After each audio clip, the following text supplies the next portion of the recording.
সম্মানিত দর্শক, আমাদের বিশ্ব খেলোয়াড়, আমাদের নোবেল লরিয়েট, আমাদের ডক্টর মোহাম্মদ ইউনূস, আমাদের গ্রামীণ ব্যাংকের জনক, গ্রামীণ ফোনের জনক, আমাদের সাবেক অন্তর্বর্তীকালীন সরকারের প্রধান, বিশ্ব বরেণ্য মহামানব জনাব ডক্টর মোহাম্মদ ইউনূসকে নিয়ে আবার শুরু হয়েছে ভানুমতির খেল।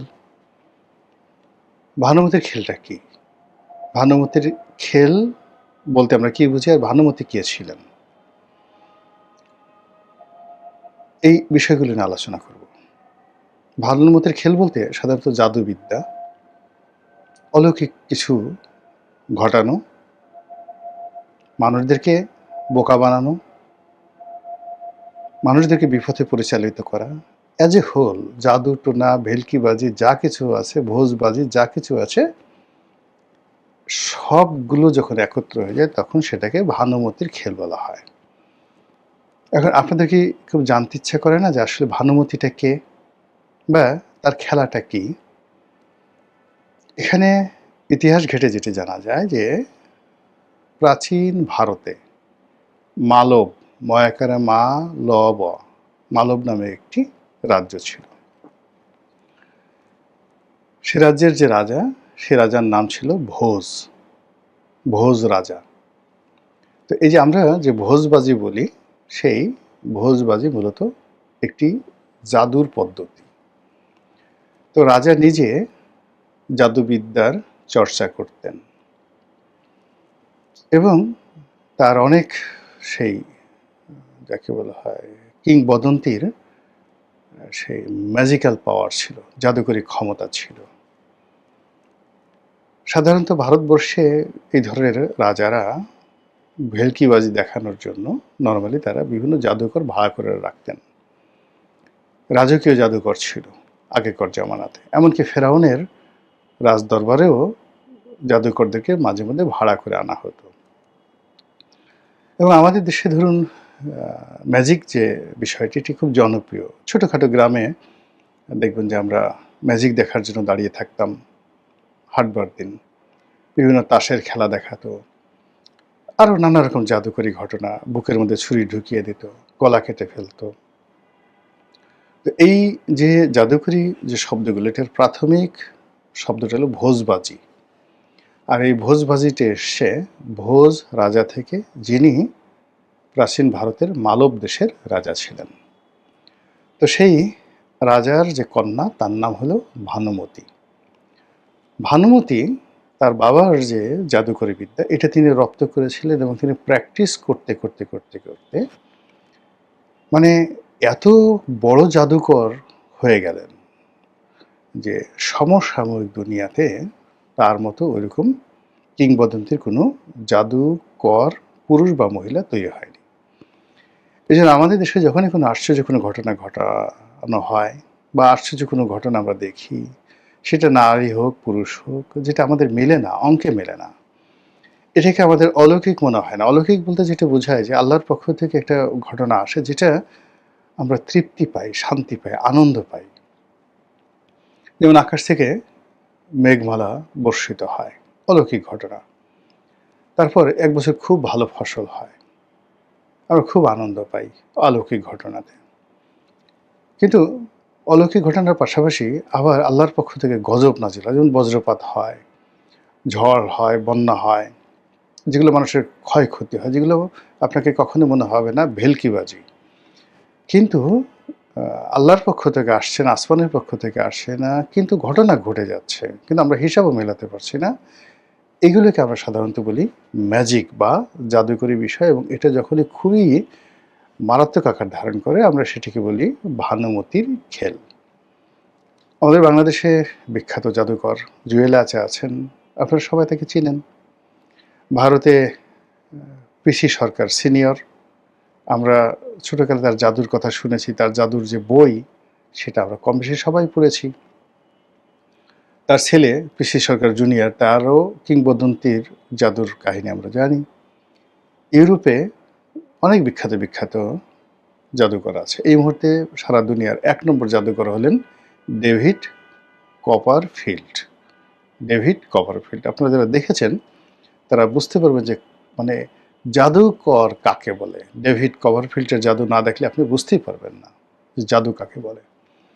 কিন্তু এই যে জুয়েল আইস, ডেভিড কভারফিল্ড কিংবা পিসি সরকার, তারা কেউই ভানুমতির মতো এরকম কিংবদন্তি হতে পারেনি, বা হাজার হাজার বছর ধরে ভানুমতি ছাড়া অন্য কোনো জাদুকর বা জাদুকরের নাম পৃথিবীতে অমরত্ব লাভ করতে পারেনি।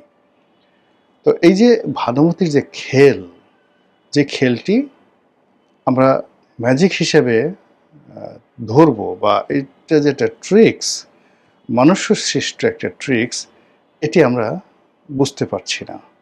বুঝতে না পারার কারণেই যখন আমাদের এই সমাজে কোনো ঘটনা ঘটে, সেটাকে আমরা ভানুমতির খেল বলি। যেমন ধরুন, ডক্টর মোহাম্মদ ইউনূস কীভাবে হঠাৎ করে প্রধান উপদেষ্টা হয়ে গেলেন, এটা ভানুমতির খেল ছিল। আমরা এখনো পর্যন্ত বিশ্বাসও করতে পারছি না, বলতেও পারছি না, ব্যাখ্যাও করতে পারছি না। তারা মানে নাহিদ সার্জিস, তারপরে হাসনাত আবদুল্লাহ, তারপর সেনাপ্রধান, মানে ক্যান্টনমেন্টে বৈঠকে বসে, বা কি এক বিশ্ববিদ্যালয়ের অধ্যাপক তার বাসায় বসে, কিংবা বিভিন্ন লোক পরামর্শ করে কীভাবে যে ডক্টর ইউনূসকে তারা মনোনয়ন দিলেন, কিভাবে তিনি এলেন, কিভাবে তিনি ক্ষমতায় বসলেন, মানে এটা আমাদের কাছে মনে হচ্ছে এ যুগের একটা ভানুমতির খেল। আমরা এটা বুঝতে পারছি না। এরপর আবার কি করে সেই সরকার শপথ নিল, কি করে সেই উপদেষ্টা মণ্ডলীরা সেখানে অন্তর্ভুক্ত হলেন, কার কি যোগ্যতা বলে সেখানে উপদেষ্টা হলেন, তারপর আবার ডক্টর মোহাম্মদ ইউনূসের উপদেষ্টা হলেন, ব্যক্তিগত সহকারী হলেন। এই জিনিসগুলো আমাদের কাছে একটা ভানুমতির খেলের মতো মনে হলো। তো খেলতে খেলতে উনি এতটা পরিপক্কতা অর্জন করে ফেলেছিলেন যে দেশ রসাতলে যাচ্ছিল, আইনশৃঙ্খলা রসাতলে যাচ্ছিল, একটার পর একটা বিপর্যয় ঘটে যাচ্ছিল।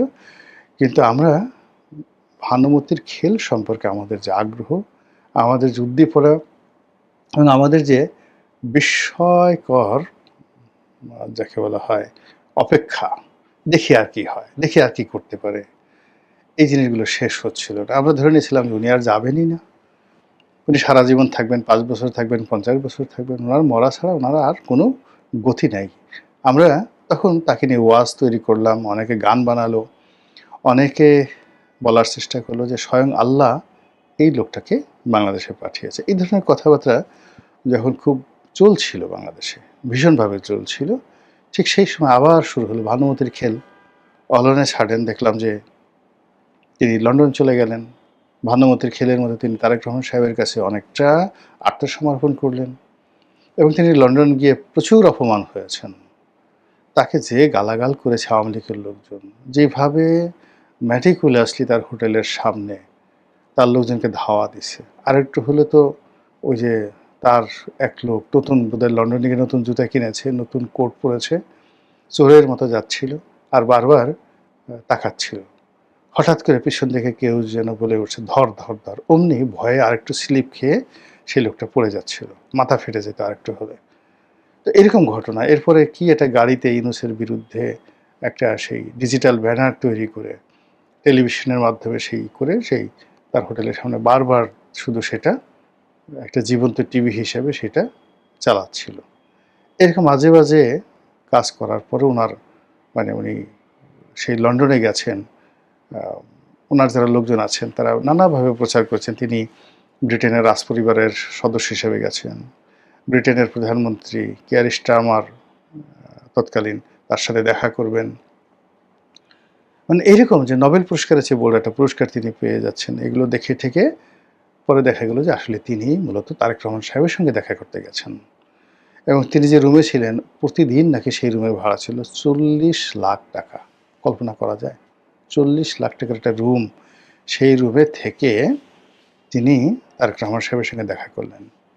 সেখানে খলিলুর রহমানের সাহেবের সাথে তারেক রহমান সাহেবের সঙ্গে ডক্টর মোহাম্মদ ইউনূসের সঙ্গে যে কী হলো আমরা এখনও জানি না।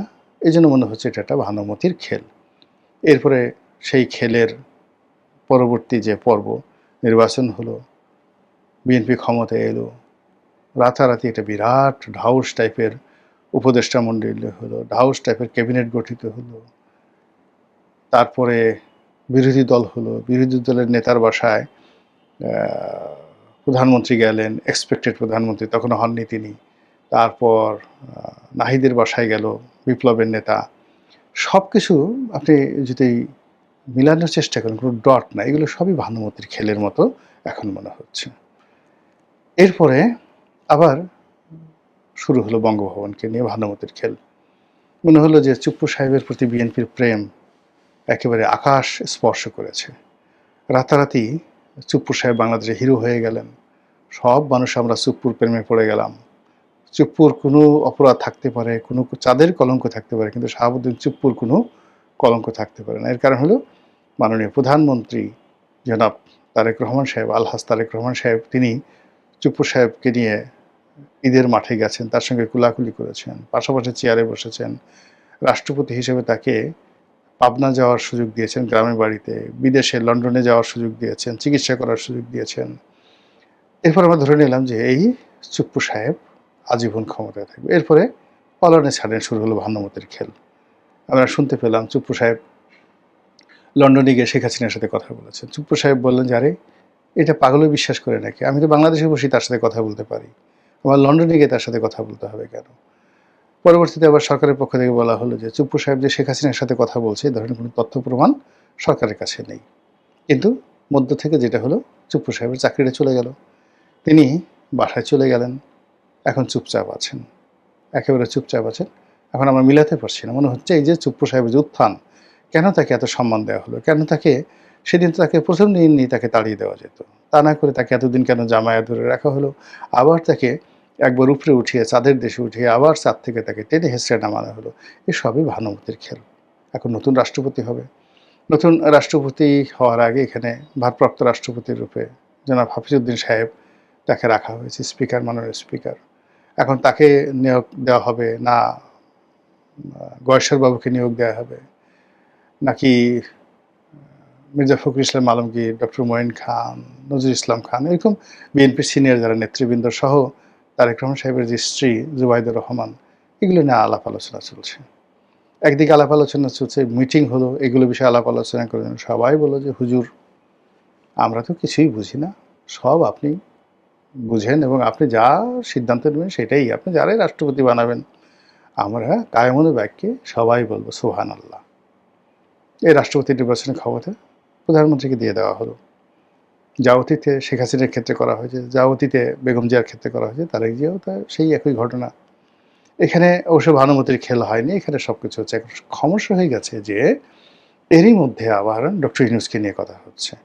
আবার সেই শেখ হাসিনার জামানাতে যেভাবে আমরা ডক্টর মোহাম্মদ ইউনূসকে নিয়ে একটা ন্যারেটিভ তৈরি করতাম, উনি খুব ভালো মানুষ, তার বিশাল আন্তর্জাতিক কানেকশন আছে, তার কথায় ইউরোপ আমেরিকা ঘুরে এবং সে যদি রাষ্ট্রীয় ক্ষমতা আসে বস্তা ভরে ভরে টাকা বাংলাদেশে আসবে, এবং তিনি নিজেও ক্ষমতায় এসে প্রথম ওই ধরনের কথাবার্তা বলেছেন যে এখন আমরা কোনো দেশে যাব না, সবাই আমাদের কাছে আসবে, আমরা চাকরি চাইবো না, চাকরি আমরা দেবো, আমরা ব্যবসার সৃষ্টি করব, এবং মানে 3-0 থিওরি তিনি বাংলাদেশে অক্ষরে অক্ষরে পালন করে ছাড়বেন। কিন্তু পরবর্তী দেখা গেল যে 3টে ঘোড়ার ডিম তিনি প্রসব করেছেন। আমরা আসলে তার জমানাতে এভাবে কোনো কিছু খুঁজে পাইনি। পুরো তার যে জমানাটা, এটাকে আমাদের কাছে মনে হয়েছে একটা ভানুমতির খেল। তো সেই ভানুমতির খেল শেষ হলো, এরপর আরও অনেকগুলো ভানুমতির খেল চললো, চলার পরে এখনও চলছে। আবার এরই মধ্যে ডক্টর ইউনূসকে নিয়ে সেই যে আওয়ামী লীগ জমানার ভানুমতি খেল সেটা শুরু হয়েছে। অর্থাৎ যে সমস্ত ইউনূস প্রেমী লোকজন আওয়ামী লীগ জমানাতে তার পক্ষে খুব কথাবার্তা বলতেন, আজ হোয়াইট হাউস থেকেই মাত্র টেলিফোন এলো, আজ এই যে বাদশাহ সালমান কিছুক্ষণ আগে তার সাথে কথা বললো, নরেন্দ্র মোদী ওরে বাবা রে বাবা, সে বিশাল সেই পুরস্কার পাঠিয়েছেন আমাদের স্যারের জন্য। তারপর তার অমুকে তার বন্ধু, অমুকে তার বান্ধবী, হিলারি ক্লিন্টন তার বান্ধবী, তার কথা মতো এটা হয় এটা হয়, এই নানা রকম ভানুমতির খেল তৈরি করে ডক্টর মোহাম্মদ ইউনূসকে আমরা একেবারে আকাশের ধ্রুবতারা যেভাবে বাড়িয়ে ফেলেছিলাম, সেই যাকে বলে উনি যেদিন নোবেল পুরস্কার পেলেন সেই দিন থেকে একেবারে শেখ হাসিনার পতনের দিন পর্যন্ত তাকে যারা স্পর্শ করার চেষ্টা করছে, টোকা দেওয়ার চেষ্টা করছে, টিপে দেওয়ার চেষ্টা করছে, আমরা সবাই হই হই রই রই করে তাদের বিরুদ্ধে লেগেছি। ঠিক সেই রকম একটা প্রক্রিয়া আবার এই যে চুপ্পু সাহেবের চলে যাওয়ার পরে শুরু হয়েছে। এখন সবাই মানে তার যারা লোকজন, সবাই বলতে তার যারা লোকজন, সবাই বলার চেষ্টা করছেন যে ডক্টর ইউনূসকেই রাষ্ট্রপতি বানানো উচিত, তাকে ক্ষমতায় বসানো উচিত, তাকে ক্ষমতায় বসালে এখন তারেক রহমান সাহেবের হাত শক্তিশালী হবে। তারেক রহমান সাহেবের যে বিপত্তি আছে, আমেরিকার সাথে সম্পর্ক খারাপ আছে, ইউরোপের সাথে খারাপ আছে, সব ভানুমতির খেলের কবলে পড়ে সব শেষ হয়ে যাবে, সব নিষ্পত্তি হয়ে যাবে। তারেক রহমান সাহেব একেবারে আগামী 50 বছর তিনি ক্ষমতায় থাকতে পারবেন। এইরকম যে ন্যারেটিভগুলো তৈরি হয়েছে ডক্টর মোহাম্মদ ইউনূসকে নিয়ে, সেই ন্যারেটিভ কোন পর্যায়ে গিয়ে ঠেকে, সেই ন্যারেটিভের মধ্যে কারা পা দেয়, আর সেই ন্যারেটিভের ফলে বাংলাদেশ আকাশের আবার কোন ধ্রুবতারা হয়ে যায়, সেটা এখন দেখার বিষয়।